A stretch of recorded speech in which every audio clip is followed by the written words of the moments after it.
Today, I'm going to show you how I plan to get 3 times what I was offered for this Camry. Not that long ago, I tried trading in our 2011 Toyota Camry, hoping to get $3,000, but instead, the dealer offered me this. So I decided to sell the car myself, but before I can do that, there's a few things we need to take care of. First, I need to change the front and rear brake pads and rotors. Then, I'll clean out the engine bay, getting rid of any dirt so I could spot any leaks before putting the car up for sale. After that, I'll move on to cleaning the inside of the car, mainly focusing on some stains in the carpet.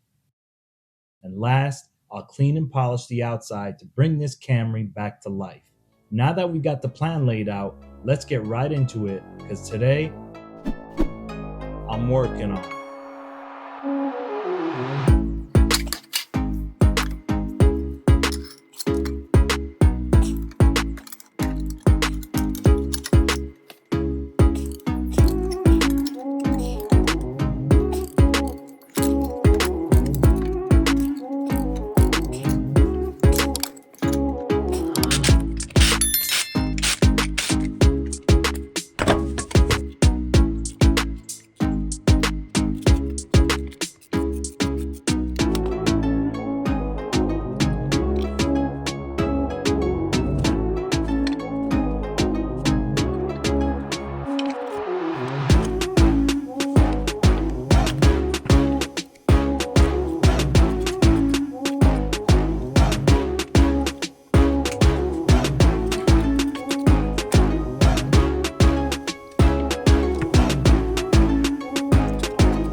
Alright, the new brakes are on and the Camry's driving great. Let's check that off the list and keep moving. Next up, the engine bay and the interior. I'm not sure these coffee stains will come out of the carpet, but the only way to find out is to try. So let's do exactly that and jump right back in.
Alright, after putting in some work, the interior is looking so much better. Let's check that off the list and move on to our final step, the exterior. I'll start by cleaning the inside frames of the doors, trunk, the hood, and the door jambs, then work my way outward. Once the car is clean and dry, I'll go over the paint with some compound and some polish to get the best finish that I can. And make sure to stick around until the end to see the finished product, plus a little preview of what I've got planned for the next video. Let's jump right back in.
The Camry's cleaned up, polished, and looking better than it has in years. Now we can finally check off the last item on our list. We aren't quite finished yet though, as we still need to sell the Camry. So in the next video, I'm going to talk about the finance side of things. I'll show you how I researched the value of the Camry before even getting a trade-in offer, what this project actually cost me, what it might cost to have someone else do the work, and I'll go over some options we have for selling the car. So make sure to subscribe, hit that notification bell, and stay tuned. Thank you for watching, and I'll catch you in the next one.